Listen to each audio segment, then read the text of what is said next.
Hello everyone. आज हम discuss करने वाले हैं addition of vectors. Last video में मैंने आपको बताया था कि वेक्टर्स क्या होते हैं, वेक्टर्स की क्या ज़रूरत है और स्केलर्स और वेक्टर्स में क्या डिफरेंस है। और मैंने आपको ये भी बताया था कि वेक्टर्स पर स्केलर के लॉ अप्लाई नहीं होते हैं, इसी वजह से हमें वेक्टर्स के एडिशन और मल्टीप्लिकेशन के लॉ बनाने की ज़रूरत है। तो इस वीडियो में हम एडिशन को अच्छे से समझते हैं कि how to add two vectors, दो वेक्टर्स को हम कैसे ऐड करते हैं। तो चलिए स्टार्ट करते हैं। बच्चों, एडिशन करने के लॉ तीन हैं यहाँ पर हमारे पास। Number 1, triangle law of vector addition, this is first law. Number 2 law, parallelogram law of vector addition, and number 3 is polygon law of vector addition। तो ये तीन लॉ हैं एडिशन करने के। और बच्चों, लास्ट में फाइनली एक ही आउटकम निकलेगी इन तीनों की। तो चलिए सबसे पहले नंबर 1 समझते हैं, ट्रायंगल लॉ क्या होता है। तो देखिए, अगर हमारे पास एक वेक्टर है ए वेक्टर और एक और वेक्टर है जिसका नाम है बी वेक्टर, तो लेट अस सपोज वो इस तरह से एक्ट कर रहे हैं। बी वेक्टर की डायरेक्शन इस तरह से दिखाई गई है और ए की इस तरह से दिखाई गई है। हम इन दोनों वेक्टर्स को ऐड करना चाहते हैं, तो ऐड कैसे करें। लेट अस सपोज यहाँ पर आप खड़े हैं और आपके दादाजी यहाँ से चलते हैं, सीधा चलेंगे पहले 5 मीटर, उसके बाद उन्होंने यहाँ से छड़ी उठाई और छड़ी उठाकर वो इस तरफ चल दिए। फिर से कितना चले, 5 मीटर, और यहाँ एक चेयर लगी हुई थी और चेयर पे जाके बैठ गए। तो स्टार्ट उन्होंने किया ए से और छड़ी उठाई बी पॉइंट से और पहुँचे कहाँ पर, सी पॉइंट पे। तो यहाँ जाकर वो बैठ गए। अब देखो बच्चों, जब पोते ने यहाँ से दादाजी को देखा कि वो सामने यहाँ बैठे हुए हैं, तो वो भागता हुआ सीधा यहाँ से यहाँ चला गया। अब ये देखिए कि दादाजी ने कितना डिस्टेंस कवर किया, 5 पहले किया, 5 उसके बाद किया। लेकिन पोते ने कितना डिस्टेंस कवर किया, कहेंगे AC किया। तो इसका ये मतलब हुआ कि जितना ट्रेवल दादाजी ने किया, पोते ने उसी के इक्विवेलेंट ट्रेवल किया। मतलब दादाजी ने पहले A से B डिस्प्लेसमेंट की, बिल्कुल की, 5 मीटर की। फिर B से C डिस्प्लेसमेंट की, बिल्कुल करी। ये है उसकी AC जो होगी, वो नेट डिस्प्लेसमेंट हुई, नेट डिस्प्लेसमेंट। बच्चों, आपने सुना होगा displacement is a vector quantity, और डिस्प्लेसमेंट को डिफाइन कैसे करते हैं, तो कहेंगे straight line distance between 2 points is known as displacement. जैसे एग्जांपल के लिए मैं आपको बता दूं, मान लीजिए आप यहाँ पर हैं, तो आप यहाँ से घूम फिर के यहाँ किसी पॉइंट पे चले जाते हैं, दैट इज़ बी पॉइंट। तो ये जो आपने रास्ता ट्रेवल किया है इसे कहेंगे डिस्टेंस, और जो स्ट्रेट लाइन पाथ होगा उसे कहेंगे डिस्प्लेसमेंट। तो बताइए दादाजी ने डिस्प्लेसमेंट कितनी की, तो कहेंगे AC की। तो AC is the net displacement of दादाजी। तो इसलिए हम ये कह सकते हैं एक्चुअली दादाजी ने पहले 5 मीटर चला, फिर 5 मीटर चला, और इन दोनों का रिजल्ट क्या आया, मतलब नेट क्या निकला, दैट इज AC। तो हम इस तरह से लिख सकते हैं AB vector plus BC vector is equal to AC vector. Displacement is a vector quantity. दादाजी ने पहले AB डिस्प्लेसमेंट किया, फिर दादाजी ने BC डिस्प्लेसमेंट किया, और इन दोनों का रिजल्टेंट कितना निकला, AC। मतलब इन दोनों का रिजल्ट आउटकम कितनी आई टोटल करके, बोलेंगे AC आई। तो ये इस तरह से इसको ऐड किया जाता है। इसे कहते हैं ट्राइंगल लॉ, कि अगर दो वेक्टर्स ट्राइंगल की दो साइड्स को रिप्रेजेंट कर रहे हैं मैग्नीट्यूड और डायरेक्शन में, मतलब उनका वैल्यू उसकी लेंथ के बराबर होगा, और डायरेक्शन बता रहा है ये arrow. If two vectors are represented by the two sides of a triangle taken in the same order. देखिए दोनों वेक्टर्स को हमने सेम ऑर्डर में लिया हुआ है, ये ऑर्डर है, ये देखिए एक ही तरफ लिया हुआ है। If two vectors are represented by the two sides of a triangle taken in the same order, then their resultant will be given by the third side of a triangle taken in the opposite order. देखिए इसको कैसे लिया, इसको इस तरह से लिया। तो ये ए वेक्टर और बी वेक्टर जो थे हमारे पास, मान लीजिए ये ए वेक्टर है, ये बी वेक्टर है, ये दोनों वेक्टर सेम ऑर्डर में थे, लेकिन इनका जो रिजल्टेंट है वो अपोजिट ऑर्डर में है। सो इस तरह से बनता है ट्राइंगल लॉ कि अगर दो वेक्टर दो ट्राइंगल की दो साइड के से रिप्रेजेंट कर सकते हैं तो उन दोनों का जो सम होगा वो ट्राइंगल की तीसरी साइड के बराबर होगा। This is called triangle law of vector addition. तो चलिए इसका एनालिटिकल ट्रीटमेंट करते हैं। एनालिटिकल ट्रीटमेंट में क्या होगा, चलिए समझते हैं इसको। एनालिटिकल ट्रीटमेंट, तो चलिए हम ऐसा करते हैं, हम यहाँ से फिर से एक डायग्राम यहाँ पे कंस्ट्रक्ट करेंगे और उसके ऊपर थोड़ा सा मैथमेटिक्स करते हैं। तो ये मैं एक यहाँ पर एक वेक्टर ले लेता हूँ a, this is a vector, और यहाँ पर एक और वेक्टर ले लेता हूँ that is known as b vector, ये ले लिया, और ये दोनों का रिजल्टेंट बन गया। Let it be A point, this is B point and this is C point. इन दोनों का रिजल्टेंट का नाम दे देते हैं R vector, that is sum, इन दोनों का सम। और ए और बी के बीच में जो एंगल होगा लेट इट बी थीटा, मतलब इसकी डायरेक्शन इस तरह थे, ये ए वेक्टर का डायरेक्शन इस तरह से था, सीधा जा रहा था इस तरफ, और फिर वो ए वेक्टर इस तरफ मुड़ गया। मान लीजिए कोई आदमी ही चल रहा है, डिस्प्लेसमेंट कर रहा है, तो उसको सीधा जा रहा था, इस तरफ जाएगा वो, फिर वो यहाँ पे पहुँच के थोड़ा मुड़ा, टर्न किया थीटा एंगल से। अब बताओ न्यू डायरेक्शन और ओल्ड डायरेक्शन में एंगल कितना होगा, थीटा। ये बाहर वाला एंगल होगा बच्चों, अंदर वाला नहीं होगा, कभी गलती से मत ड्रॉ करना, दीज आर वेक्टर्स। तो ये थीटा एंगल होगा। यहाँ से आप एक परपेंडिकुलर ड्रॉ कर लीजिए, let us make a perpendicular है, जिसका नाम रख लीजिए एन। आप मुझे बताइए इस ट्राइंगल में देखिए बी एन सी में जो परपेंडिकुलर होगा इसका नाम होगा बी कॉस थीटा। आप जानते हैं perpendicular upon hypotenuse equal to cos theta. और यहाँ पे बी लिखिएगा, बी वेक्टर मत लिखिएगा, क्योंकि यहाँ पे सिर्फ मैग्नीट्यूड आएगा, मतलब उसकी वैल्यू लेंथ कितनी है, ट्राइंगल की इस साइड की लेंथ कितनी है वही आएगी, और लेंथ मैग्नीट्यूड रिप्रेजेंट करेगी, तो ये आएगा बी कॉस थीटा। और बच्चों ये जो बी एन है, ये बी एन का वैल्यू आएगा बी, यहाँ पे मैं थोड़ा सा रेक्टिफाई कर दूँ, यहाँ आएगा बी साइन थीटा और यहाँ आएगा बी कॉस थीटा। आप समझ सकते हैं base upon hypotenuse equal to cos theta होता है, और base perpendicular upon hypotenuse equal to B sine theta होता है। तो ये मैंने ऐसे करके लिख दिया। अब देखिए according apply Pythagoras theorem in triangle A N C. तो in triangle A N C triangle में हम लोग पाइथागोरस थ्योरम लगाएंगे, तो that comes out to be A C square equal to A N square plus N C square, ये आ गया। That is A C equal to root, what is A N, A N is A B plus B N, तो that is A B plus B n whole square plus N c is b sine theta, that is b square sine square theta. ये बना हमारे पास। यहाँ से बच्चों ए सी जो है वो होगा आर का मैग्नीट्यूड, तो मैं इसकी जगह लिख देता हूँ R, that is equal to square root, what is A B, A से बी तक का डिस्टेंस होगा ए, दैट इज ए का मैग्नीट्यूड लिखो A, plus B N is what, B cos theta, तो यहाँ लिखिए B cos theta whole square plus B square sine square theta. ये आ गया हमारे पास बच्चों। इसके आगे यहाँ से इसको ओपन करिए, square root A square plus B square cos square theta plus 2ab cos theta plus B square sine square theta.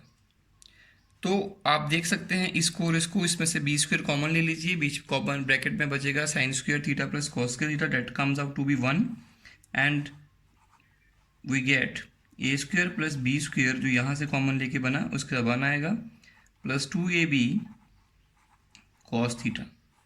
तो बच्चों ये निकला रिजल्टेंट का मैग्नीट्यूड, इसे कहेंगे magnitude of resultant, this is magnitude of resultant.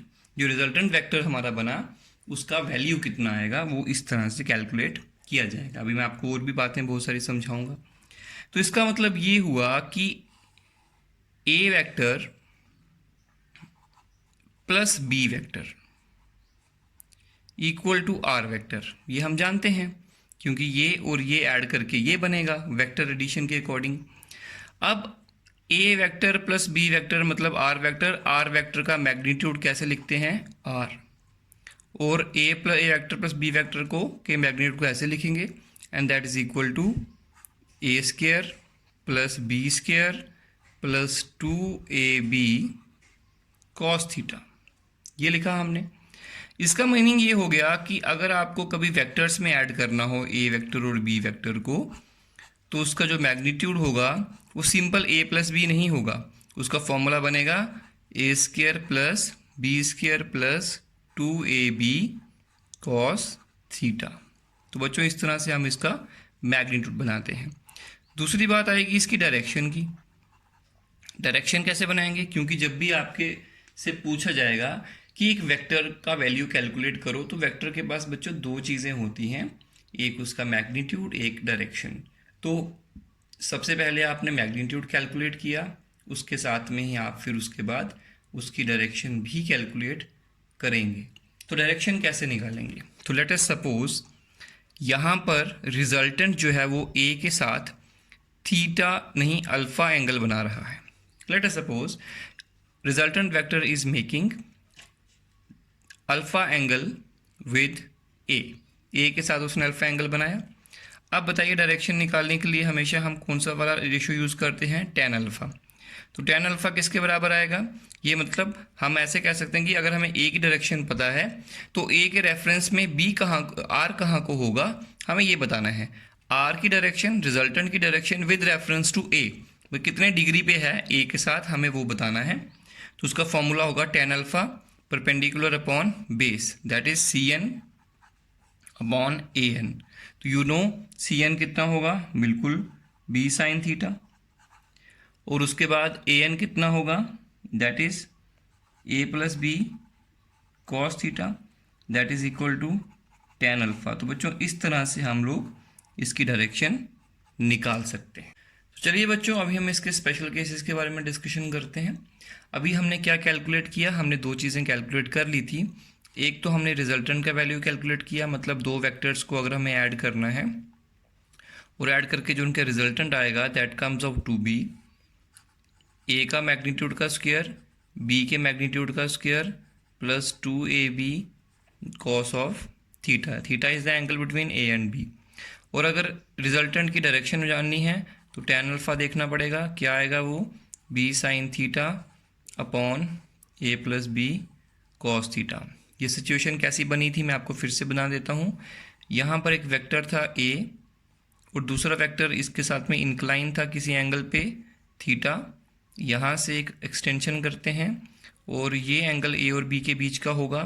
यहाँ से एक परपेंडिकुलर ड्रॉ करना था जिसका नाम एन रखा था, इसका नाम बी रखा। ये पॉइंट है, ये वेक्टर है, ध्यान रखिएगा डिफरेंस का। यहाँ पे एक रिजल्टेंट बनाया, this point is C, this is R vector, this is A point, this is alpha angle. Now case number 1 discuss करते हैं इसमें। केस 1, अगर ए और बी के बीच में जो एंगल है अगर वो 0 डिग्री है तो क्या होगा। कहने का मतलब देखिए ए वेक्टर है ये, तो बी वेक्टर यहाँ से ऊपर को था लेकिन अब वो भी एंगल उसका 0 डिग्री हो गया, मतलब बी वेक्टर भी उसी डायरेक्शन में होगा जिस डायरेक्शन में ए है। तो जब ए और बी दोनों सेम डायरेक्शन में हैं तो तभी तो एंगल 0 बनेगा। तो उस केस में रिजल्टेंट क्या आएगा, तो उस केस में रिजल्टेंट होगा that is equal to A square plus B square plus 2ab cos of 0 degree. Cos 0 degree is 1, तो फॉर्मूला बनेगा A square plus B square plus 2ab that is A plus B whole square का root, और ये cancel हो जाएगा that is A plus B. कहने का मतलब रिजल्टेंट जो होगा वो ए प्लस बी आएगा। इसका मतलब क्या हुआ, इसका मतलब ये हुआ कि अगर एक ब्लॉक पे आप एक 5 न्यूटन का फोर्स लगा रहे हैं और एक और फोर्स लगा रहे हैं वो 7 न्यूटन का है, तो इन दोनों का रिजल्टेंट जो नेट फोर्स बनेगी इन दोनों की ऐड करके वो आएगी 12 न्यूटन। मतलब दोनों के मैग्नीट्यूड को ऐड कर दो तब, अगर वो दोनों सेम डायरेक्शन में है तो देखिए सिचुएशन बनी। इसी तरीके से आप tan अल्फ़ा भी निकाल सकते हैं। इस बार tan अल्फ़ा का डायरेक्शन अगर निकालना चाहते हैं तो आप जानते हैं ये अल्फ़ा इस बार कितना होगा, लेट अस सी। वैसे लॉजिकली देखा जाए अगर एक 5 न्यूटन का फोर्स इधर को एक्ट कर रहा है और एक 7 का लग रहा है तो रिजल्टेंट कहाँ को एक्ट करेगा, तो कहेंगे रिजल्टेंट भी इसी डायरेक्शन में। रिजल्टेंट की डायरेक्शन के बारे में सोचें कैसे, तो कहेंगे जिधर को ये ब्लॉक जा रहा है ना वही रिजल्टेंट का डायरेक्शन होगा हमेशा। याद रखो कभी भी अगर ऐसा होता है कि एक पत्थर पड़ा हुआ है, एक बंदा फोर्स इस तरफ लगा रहा है, एक बंदा फोर्स इस तरफ लगा रहा है, this is F2 force, this is F1 force, तो बच्चों बताओ ब्लॉक कहाँ को जाएगा। ये तो कॉमन सेंस की बात है, ये तो कोई भी बता सकता है कि ब्लॉक नीचे को जाएगा। तो ब्लॉक जिस तरफ भी जाएगा ना वही डायरेक्शन होगी रिजल्टेंट फोर्स की, क्योंकि इन दोनों की फोर्स को मिलाकर जो एक नेट फोर्स इस बॉडी पे लगी, जिस तरफ वो नेट फोर्स लगेगी बॉडी उसी तरफ एक्सेलरेट करेगी। तो आपने लॉजिकली ये सोचना है कि ये दोनों फोर्सेस के कारण ये ब्लॉक जाएगा कहाँ, जिस भी डायरेक्शन में जाएगा वही रिजल्टेंट का डायरेक्शन होगा। अब आप सोचिए इस ब्लॉक पर जो फोर्स लग रही हैं दो, एक और दूसरी 5 और 7 न्यूटन की, तो वो इस दोनों डायरेक्शन सेम डायरेक्शन में है, तो इनका रिजल्टेंट भी कहाँ को होगा, बोलेंगे इसी तरफ होगा। इसका मतलब ए वेक्टर और रिजल्टेंट के बीच में कितने डिग्री एंगल आ रहा है, 0, तो alpha should be 0 in this case. Calculate भी कर लेते हैं। हमने कहा था B sine theta, B sine 0 degree upon A plus B cos 0 degree, that is equal to sine 0 0 होता है, अल्फा 0 आ गया, tan alpha 0 means alpha equal to 0 degree.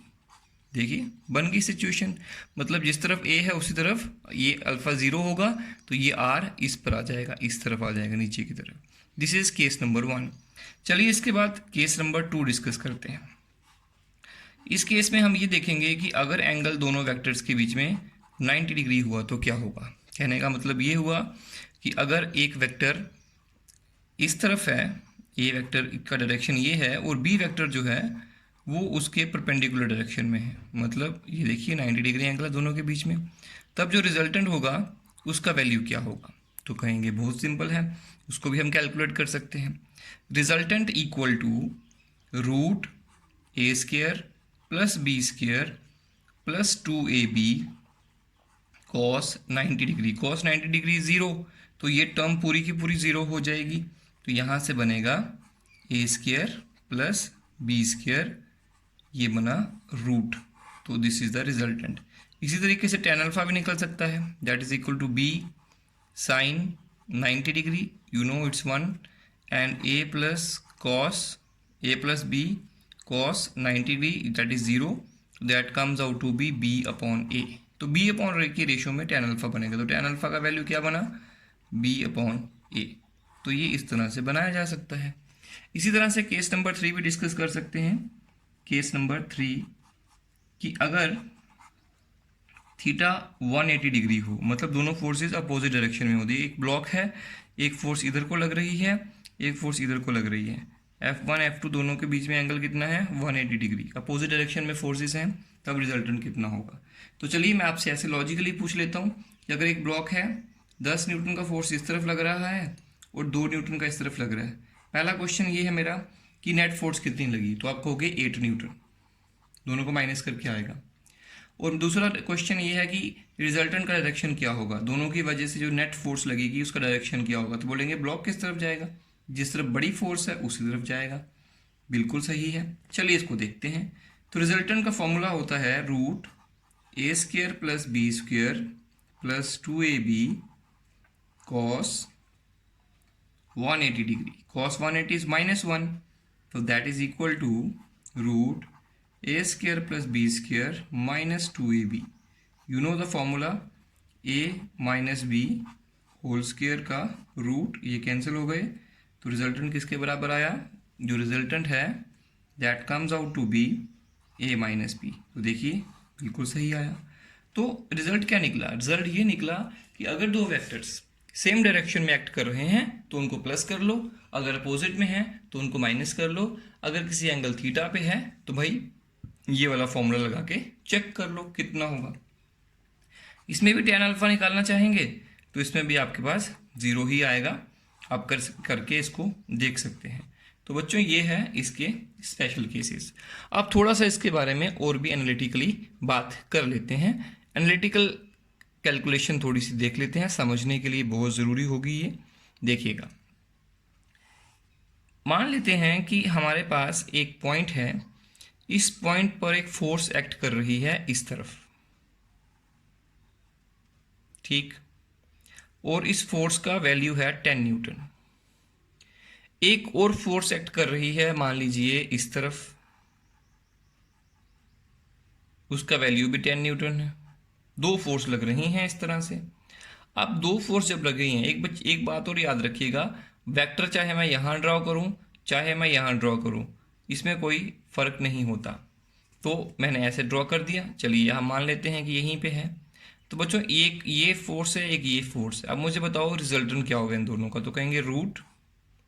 सबसे पहले ऐसे बता नहीं पाएंगे, एंगल पता होना चाहिए। तो let us suppose angle 60 degree है, तो root 10 square plus 10 square plus 2 10 into 10 into cos 60 degree, that is equal to 10 square plus 10 square plus cos 60 1/2 होता है, 2 के साथ कैंसिल हो गया, 10 इंटू 10 10 स्क्वायर आया, that is equal to 10√3। So this is the answer. अब आप सोच रहे होंगे कि 10√3 होता कितना है, तो 10√3 होता है 10 multiply 1.73, that is equal to 17.3 newton. तो आप सोचिए दो फोर्स हैं 10 न्यूटन की, उनको ऐड करने पर 17.3 आया। अदरवाइज स्केलर अलजेब्रा होता तो 10 + 10 20 होता, बिल्कुल, लेकिन इस केस में ऐसा नहीं हुआ क्योंकि ये वेक्टर एडिशन है। यहाँ पर एंगल के ऊपर डिपेंड करता है कि फोर्स कितनी एक्ट होगी। तो चलिए इसके बाद नेक्स्ट लॉ पढ़ते हैं जिसका नाम है parallelogram law of vector addition, और उसको स्टडी करने के बाद कुछ और इंटरेस्टिंग बातें करेंगे जिससे आपकी अंडरस्टैंडिंग और ज़्यादा बढ़िया तरीके से डेवलप हो पाएगी। Parallelogram law of vector addition, तो चलिए बच्चे इसको भी स्टडी कर लेते हैं। एक बात मैं आपको पहले ही बता दूं, ये वाला लॉ पिछले वाले लॉ के बिल्कुल सेम टू सेम है, और हम थोड़ा सा इसको स्टडी करेंगे और फिर हम आगे न्यूमेरिकल प्रॉब्लम्स को डिस्कस करेंगे। तो देखिए इस लॉ का सबसे पहले स्टेटमेंट क्या है, स्टेटमेंट समझते हैं। स्टेटमेंट इसका ये होगा कि if two vectors are represented bye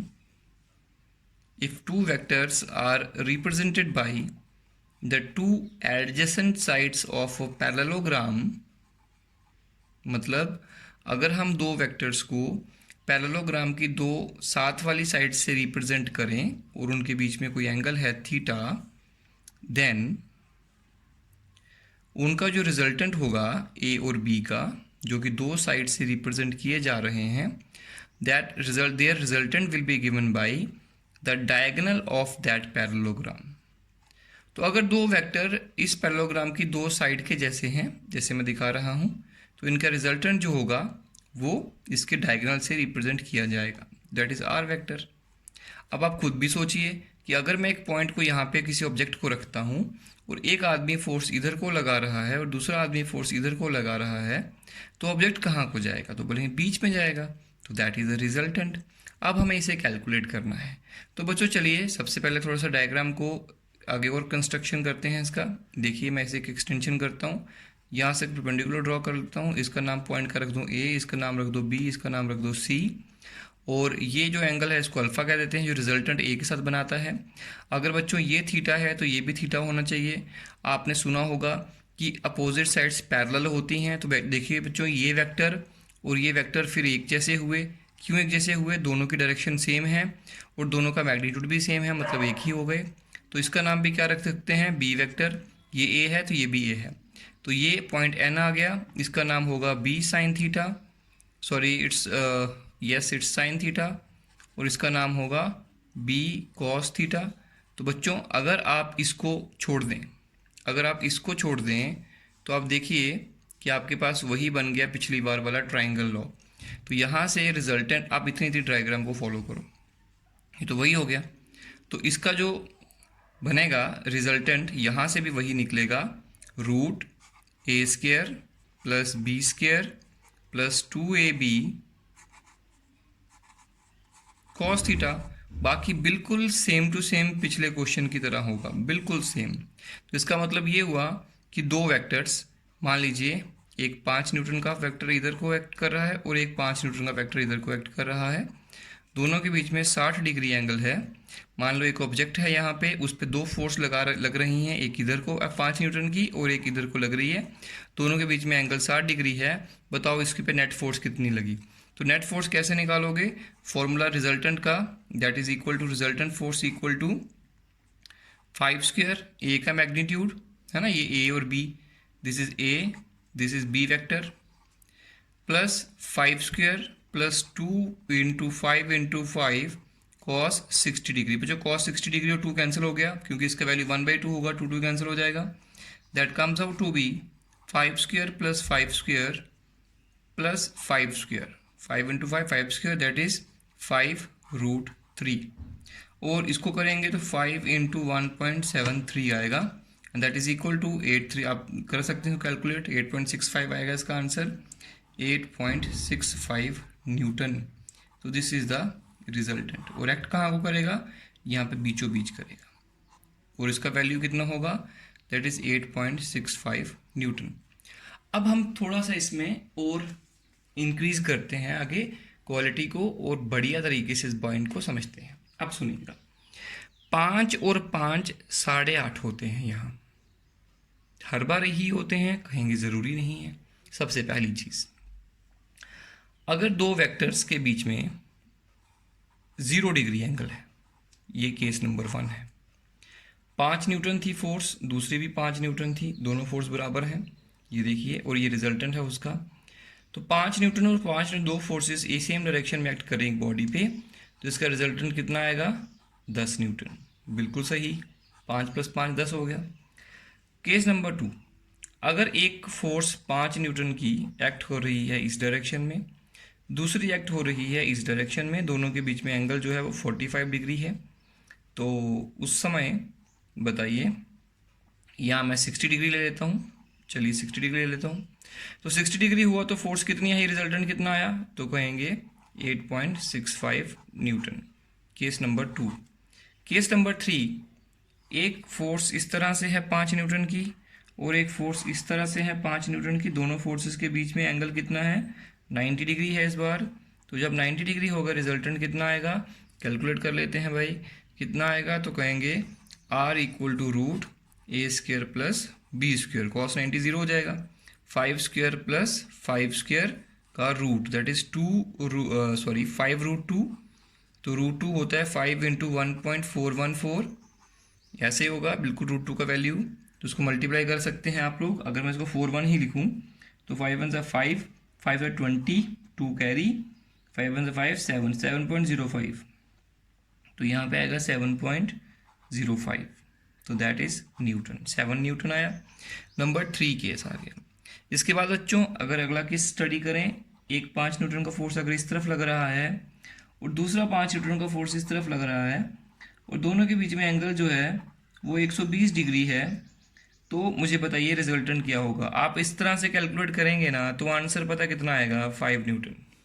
अभी आप कैलकुलेट कर लीजिएगा, मैं डायरेक्ट आंसर बता रहा हूँ। यहाँ से एक इंपॉर्टेंट पॉइंट याद रखिएगा, स्टेप नंबर 4 जो है that is very important point. इसके ऊपर बहुत सारे क्वेश्चंस बनाए जाते हैं, न्यूमेरिकल्स पूछे जाते हैं, दिस इज़ वेरी इंपॉर्टेंट, और साथ में 12th में भी आपको बहुत काम आएगा ये वाला पॉइंट।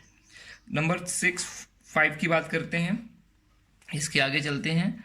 अगर एक फोर्स 5 न्यूटन लग रही है राइट साइड में, एक लग रही है 5 न्यूटन लेफ्ट साइड में, तो इन दोनों का सम जो होगा वो कितना आएगा, 0 न्यूटन। अब बच्चों आप एनालाइज करो, स्केलर्स को जब हम ऐड करते थे तो हमें इस बात से मतलब नहीं होता था कि उनकी डायरेक्शन क्या है, वो मैटर ही नहीं करती थी। 5 और 5 हमेशा 10 होते थे, चाहे कुछ भी हो जाए। लेकिन जब वेक्टर्स में आए तो यहाँ डायरेक्शन साथ में जुड़ी, और डायरेक्शन के अपोजिट या सेम होने से दोनों का जो नेट बनेगा वैल्यू उसमें चेंज आएगा। अब चेंज मैंने आपके सामने सारे डिस्कस कर दिए कि अगर सेम डायरेक्शन में है तो एडिशन 10, 5 और 5 10 होंगे। अगर 60 डिग्री पे है तो 5 और 5 8.5 होंगे। अगर 90 डिग्री पे है तो 5 और 5 7 होंगे। और अगर 120 डिग्री पे है तो 5 और 5 5 ही होंगे। और अगर 180 डिग्री पे है तो 5 और 5 0 होंगे। तो मतलब 5 और 5, 5 जमा 5 कितने होंगे, डिपेंड करेगा कि उन दोनों वेक्टर्स के बीच में एंगल कितना है। तो सबसे ज़्यादा बड़ा सम कौन से केस में आया, तो कहेंगे जिस केस में दोनों एंगल्स के बीच में, दोनों वेक्टर्स के बीच में 0 डिग्री एंगल है, उसमें सबसे बड़ा आया। तो ये फंडा होता है वेक्टर्स की एडिशन का। चलिए बच्चों एक प्रॉब्लम देखते हैं एडिशन के ऊपर। Two forces whose magnitudes are in the ratio 3:5 give a resultant of 28 Newton. If the angle of their inclination is 60 degree, find the magnitude of each force. आपको इसमें ये बताना है, हमारे पास दो फोर्सेस हैं, एक फोर्स और ये दूसरी फोर्स मान लीजिए, इसका नाम रख लीजिए F1, इसका नाम रख दीजिए F2। These are two forces acting an angle 60 degree, माने तो आपको एंगल जो है वो दिया हुआ है 60 डिग्री। और इसके बाद इनका जो रिजल्टेंट है वो दिया है 28 न्यूटन। कहीं बीच में कहीं रिजल्टेंट होगा। और साथ में उन्होंने ये भी बताया है कि दोनों फोर्सेस का जो रेशो है दैट इज इक्वल टू 3:5, 3:5 की रेशो में है। तो हम यहाँ पे लेट कर सकते हैं, let F1 force equal to 3x and F2 force equal to 5x। ऐसे आपने पहले भी बहुत बार किया होगा। दोनों फोर्सेस को 3x और 5x इस रेशो में लेट कर लिया, क्योंकि इन दोनों का रेशो 3:5 है। x कट जाएगा, कॉमन फैक्टर होगा और 3:5 दोबारा आ जाएगा। आपको बताना है इन दोनों फोर्सेस के मैग्नीट्यूड क्या होंगे। तो चलिए शुरू करते हैं। आप जानते हैं कि रिजल्टेंट जो होता है उसका फॉर्मूला है √a² + b² + 2ab